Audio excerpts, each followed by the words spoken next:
아침을 시작하는 슬기로운 방법. 오늘 내게 이로운 뉴스.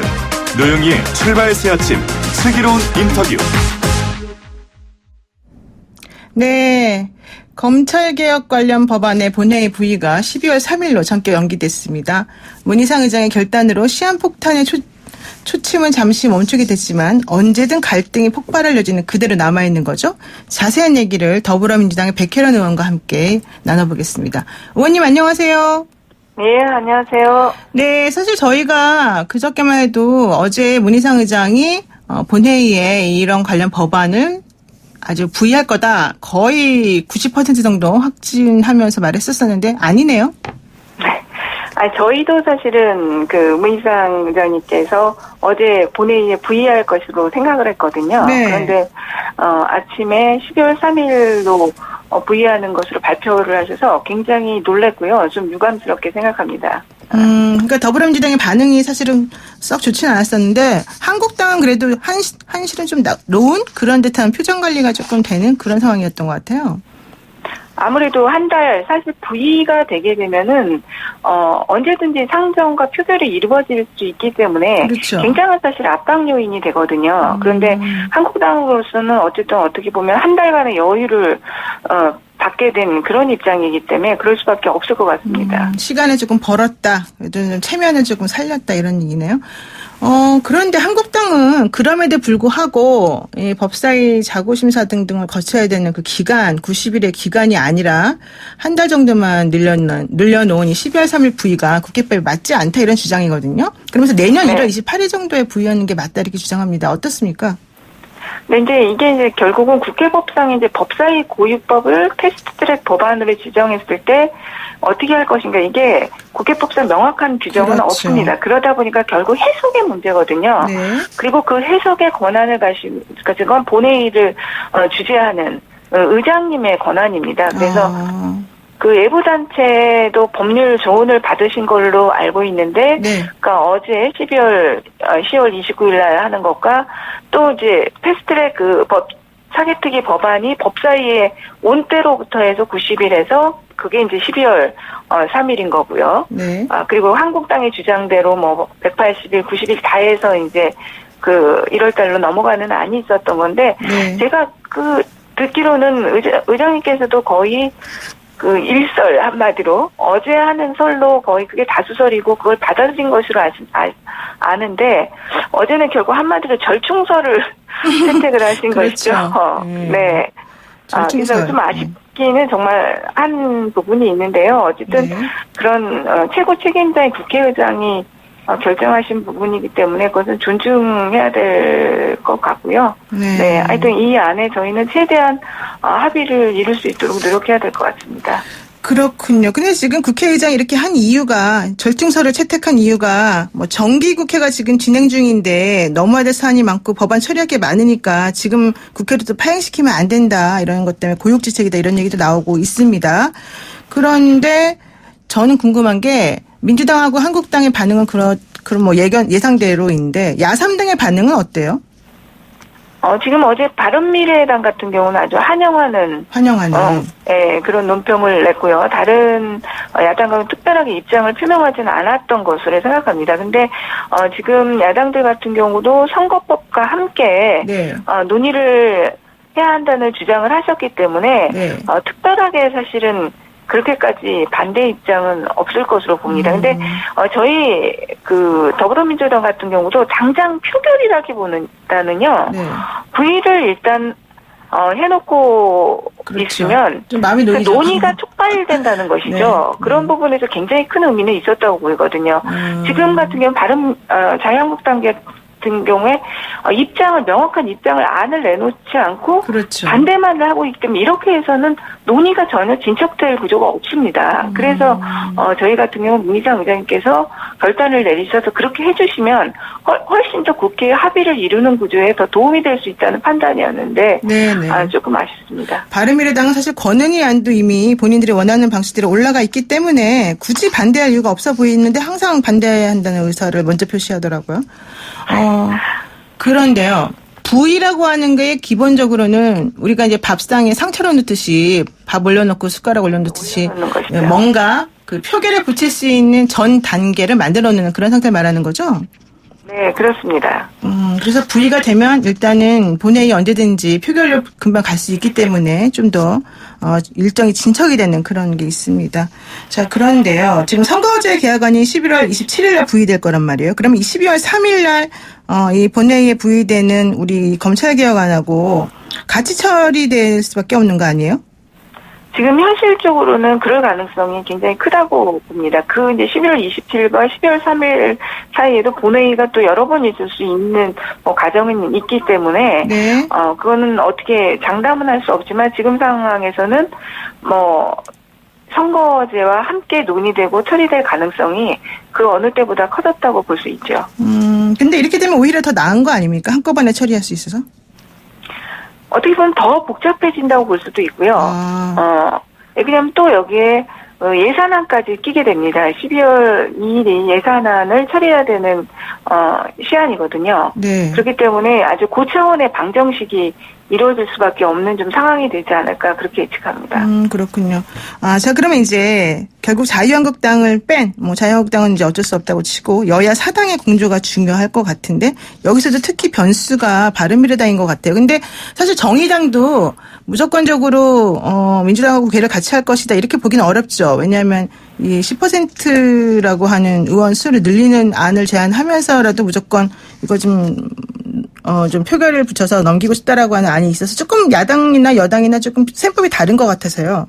네, 근데 오히려 저는 한 달간의 시한이 더 벌어지게 되고 그리고 네. 또 선거제와 함께 논의돼야 되는 부분들이 커졌기 때문에 오히려 바미당의 몫은 그렇게 더 커진 것보다는 줄었다고 봅니다. 오히려 다른 당들의 왜냐하면 선거제와 관련해서는 다른 그 정의당이라든지 대한신당이라든지 민통당이라든지 이런 부분들과 의견을 합치는 것이 굉장히 중요하거든요. 네. 그렇기 때문에 이제는 오히려 다른 야3당과 공조의 부분 이런 것들이 굉장히 중요하고요.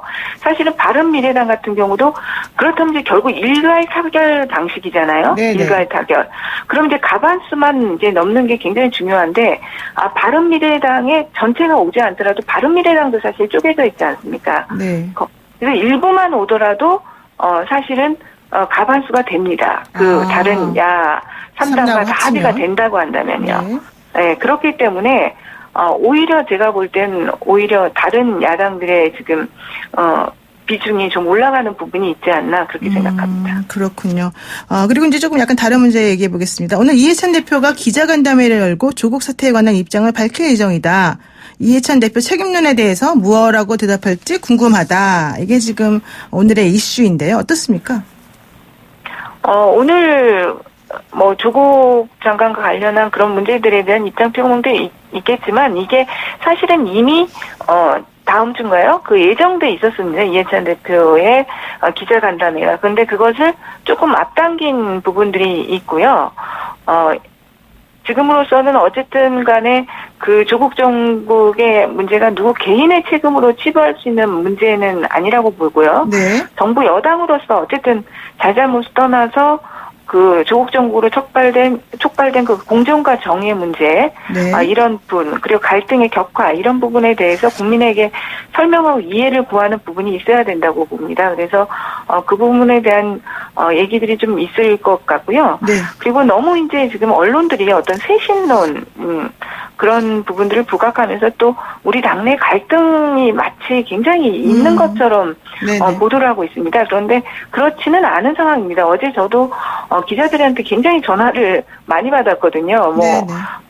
오늘 의총을 앞두고 의원들의 발언이 분출하는 거 아니냐, 그리고 서로 간에 논의들을 많이 하지 않았느냐, 지도부에 대한 문제 제기에 대해서. 네. 그런 전화를 많이 받았는데 사실 그런 정도의 분위기는 전혀 아닙니다. 그리고 특정 쇄신론이 특정 국회의원에 대한 전략공천이라든지 물갈이라든지 이런 식으로 나가는 것은 좀 경계해야 될 부분이다 이렇게 봅니다. 그렇군요. 근데 사실은 친문과 비문의 대결 때문에 이런 얘기가 나오는 거다라는 또 시각도 있긴 하더라고요. 이해찬 대표가 친문이라고 좀 알려져 있기 때문에. 근데 내부적으로는 어떤 모양새인지는 잘 모르겠습니다만은 민주연구원의 양정철 원장이 김경수 지사 그다음에 이재명 경기지사랑 같이 모여서 사진을 찍었단 말이에요. 이게 사실은 친문 비문 논란과 함께 상당히 의미가 있는 것 같습니다. 어떻게 보세요? 제가 볼 때는 사실은 지지자 그룹 중에서는 이제 좀 김경수 지사 지지자 그룹과 이재명 지사 지지자 그룹의 갈등 관계가 있었지만 그렇죠.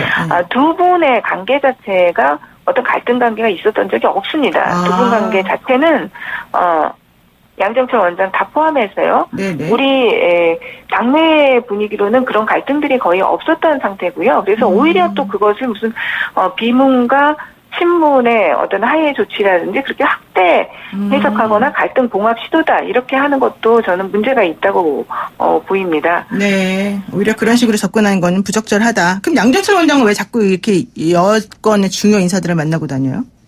아무래도 지금 민주연구원이 당의 미래라든지 그리고 선거 전략과 관련해서 네. 일정하게 역할을 해야 할 부분들이 있기 때문에 그렇게 이제 좀 역할들이 있는 건 아닌가 그렇게 생각이 됩니다. 뭔가 큰 그림을 그리면서 중요한 역할을 하고 있는 것 같다. 잘 모르신다는 거죠? 근데 백 의원님은. 아니 그게 아니라요. 민주연구원 자체가 네. 총선의 전략 어떤 탑이거든요. 네네. 기본적으로 전략을 세우고 네. 끌어가는 부분들이 있기 때문에 그 역할을 좀 하시는 부분이 있는 거죠. 그렇군요. 네. 어쨌든 이제 마지막 질문 하나 할게요. 어제 그 유시민 노무현 재단 이사장이 알릴레오 그 유튜브 방송에서 검찰이 조국 전 법무부 장관을 지명하기 전부터 내사에 착수했다. 그러면서 윤 총장이 청와대 외부 인사에게 했다는 사석에서 했다는 그런 발언을 공개했습니다. 조국은 법대로 하면 사법처리감이다. 임명되면 안 된다. 그러면서 고발도 안 된 사모펀드 건에 대해서 예단을 내린 거다. 이거는 내사를 미리 했기 때문이다. 이렇게 얘기했거든요. 어떻습니까? 맞습니까? 그것은 이제 해석의 문제 같은데요. 그것도 해석의 문제예요? 네네.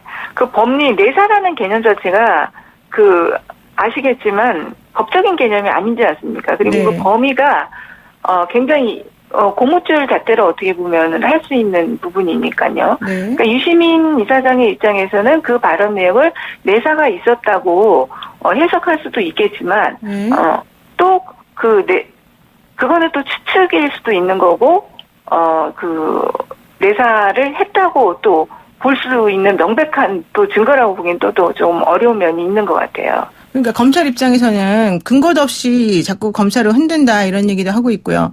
또 고발이 8월 중순부터 있었기 때문에 우리가 당연히 수사를 시작할 수밖에 없는 거였지 내사를 한 건 아니다 이렇게 주장하거든요.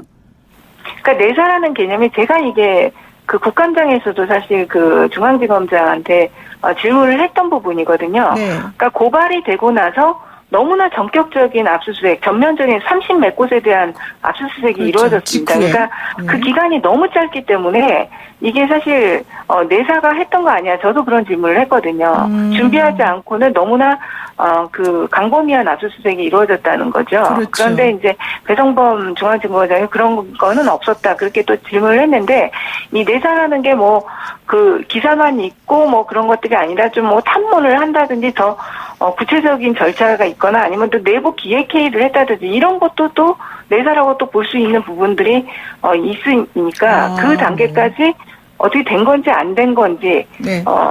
뭐 그거는 저희가 지금 알 수는 없는 부분이죠. 백혜란 의원님은 검사 출신이니까 곤란한 질문 하나만 하고 보내드릴게요. 이번에 윤석열 검찰총장 조국 전 장관 수사 방식 특수부에서 이렇게 막 정광석화처럼 모든 것을 휩쓸면서 했던 그 수사 방식 적절했습니까? 지금 결론적으로 지금 본다면 약간 과도한 부분이 있다는 거는 말씀드릴 수밖에 없을 것 같아요. 그러니까 너무 여태까지 모든 사건들 우리가 국정농단 사건이나 사법농단 사건과 비교해도 네. 그 압수수색의 정도라든지 주변인들의 소환 이런 것들은 과도한 부분이 분명히 있었거든요. 네네. 그래서 검찰의 수사의 그 핵심이 그동안 정말 수사의 효율성이라는 부분에 있어서 인권이라는 부분들은 묻혀 있었는데 이번 사건을 계기로 그런 부분들이 좀 전면에 떠오르게 됐다고 보이고요. 네. 그러니까 수사하는 사람은 사실 이 수사에 매몰되고 수사에 빠질 수밖에 없습니다. 그게 네. 그러니까 실체적 진실의 발견이라는 것이 굉장히 중요한 가치지만 또한 그것을 제어하는 가치들이 있어야 된다고 봐요. 그래서 네. 이번 참에 정말 검찰의 어떤 수사 방식에 대한 전면적인 재검토가 이루어져야 되지 않나 그렇게 생각합니다. 그렇군요. 근데 민주당의 검찰 출신 의원들이 조금 조국 전 장관 관련해서 당의 의견하고 좀 다른 행보를 보이긴 한 것 같아요. 금태섭 의원도 그렇고 조응천 의원도 그렇고. 당일 원래 이제 금태섭 의원님 같은 경우 공수처 같은 경우 네. 계속적으로 뭐 그런 주장들을 하셨고 네 그런 부분이 있으니까요. 알겠습니다. 네, 말씀 여기까지 듣겠습니다. 고맙습니다. 네 감사합니다. 지금까지 더불어민주당의 백혜란 의원이었습니다.